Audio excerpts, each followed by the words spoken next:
Friends, कैसे हैं आप? उम्मीद करती हैं आप सब ठीक होंगे और हम भी ठीक है। दोपहर का टाइम है और अभी भी फ्री हुई हूँ।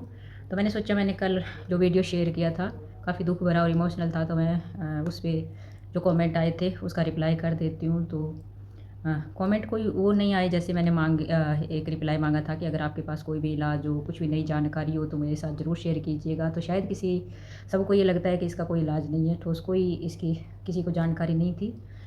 लेकिन कुछ लोगों ने ये बोला कि इसका इलाज एक झाड़ा ही है, या कुछ लोगों ने ये बोला कि आधा घंटा ही ज़हर फैलने में लगता है। और बाकी दुःख में सब भी शामिल हुए, ये मुझे अच्छा लगा। जो यूट्यूब फैमिली थी, सबने मेरे दुःख में दुखी होकर मुझे ये बोला कि बहुत बुरा हुआ या जो भी हुआ। मतलब ये एक खूबी है अपन लोगों में, किसी के दुःख में दुखी होना और किसी के खुशी में खुश होना। तो ये मुझे अच्छा लगा।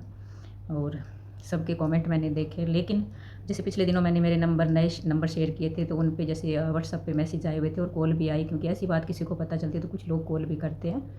तो एक सेल्ले वाला या शेरे वाला से फ़ोन आया था। तो इसके बारे में जानकारी ले रहे थे कि ये कहाँ के थे आपके जीजा जी, कितनी उम्र थी। काफ़ी अच्छी उन्होंने बातें की और साथ में उन्होंने ये बताया कि जीव कोई भी हो काटे तो तुरंत डॉक्टर के पास जाना चाहिए। जैसे उनके घर में एक बच्चा था, तो खेल रहा था, खेलते हुए जैसे मधुमक्खी ने काट लिया, जो छोटी वाली मक्खी होती है उसने ही काटा। लेकिन काटने के तुरंत बाद बच्चे का गला रुकने लग गया और डॉक्टर के पास लेके गए, तो डॉक्टर ने बोला कि अच्छा किया आप जल्दी से ले आए। तो ऐसा भी कई बार होता है कि मधुमक्खी के काटने से भी रिएक्शन हो जाता है। और हाँ, एक जैसे बीकानेर के पास बीकानेर के पास गाँव है, नीमा जी थे, वहाँ से उनका कॉल आया था। तो उन्होंने बोला कि ध्यान रखने की कुछ चीज़ें हैं, तो वो बोले कि मैं शेयर करना चाहती हूँ कि जैसे कपड़े सूख रहे थे, तो कहते मैं कपड़े उतार के लेके आई, और कपड़े लेके आई तो कपड़ों के अंदर कोई एक ऐसा जीव आ गया जो मुझे खतरनाक लगा। सब बोले कि ये काट लेता है, तो मतलब नुकसानदायक होता है। और उसी बेड पे मेरा बच्चा सो रहा था। तो कपड़े लेके आई, कपड़े डाले तो कपड़ों के अंदर से निकला, तो मुझे पता चला। तो मुझे इतना अफ़सोस हुआ कि अगर मैं कपड़े यहाँ छोड़ के चली जाती और बच्चे को काट लेता तो ये चीज़ भी ध्यान रखने की होती है कि अगर आप बाहर से कपड़े ला रहे हो उतार के, तो उसको भी झाड़ के लेके आओ। कुछ भी चीज़ अगर उठा रहे हो तो उसको ज़रूर झाड़ के देखो, उठाओ, फिर लेके आओ। और ये बात सही है, जैसे जयपुर में मेरे साथ भी ऐसा हुआ था कि मैं कपड़े ला रही थी उतार के, और उसके अंदर गिरगिट आ गया था। हालाँकि गिरगिट काटता नहीं है, काफ़ी जगह दिख जाता है, हर जगह वो होता है। लेकिन डर मुझे लगा, लेके उनको उसको अंदर ले आई और उसको निकालने के लिए काफ़ी लोगों को बुलाया गया फिर। तो ऐसा हो जाता है कई बार।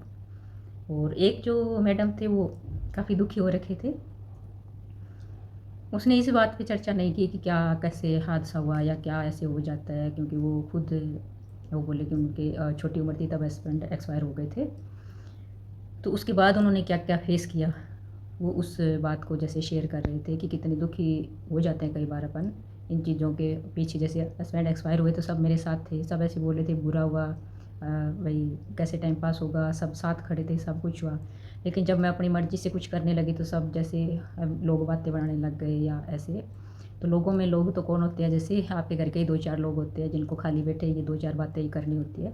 बाकी दूसरों को कुछ नहीं फ़र्क पड़ा होता जो आपके बारे में वो बात करे, उनके पास इतना टाइम नहीं होता है कि आपके ही बारे में वो सोचे।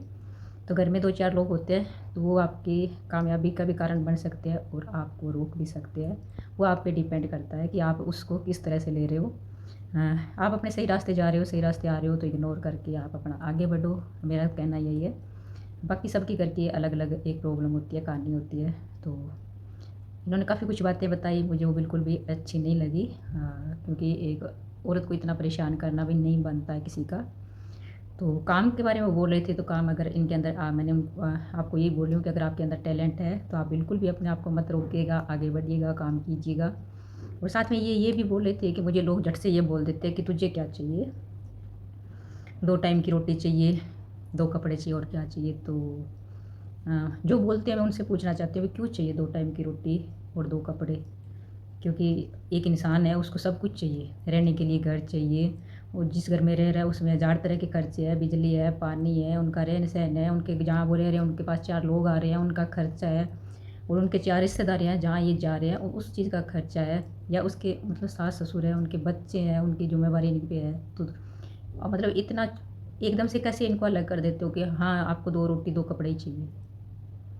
तो ये बात मुझे बिल्कुल भी अच्छी नहीं लगी, और मुझे ये लगता है किसी को भी अच्छी नहीं लगेगी, क्योंकि कई बार किसी की ज़्यादा इच्छा ऐसे बढ़ जाती है, या तो बड़े शाने कई बार बोल देते हैं कि क्या चाहिए, भाई रोटी कपड़ा ही तो चाहिए और क्या चाहिए। ये एक नॉर्मल सी बात होती है, ये तो बिल्कुल भी बात मुझे नहीं लगता हजम होगी कि 2 रोटी और 2 कपड़े चाहिए। तो मिलते हैं अगली वीडियो पे, और जैसे भी आपको अच्छा लगे आप अपना रिप्लाई कीजिएगा, कमेंट कीजिएगा। मिलते हैं अगली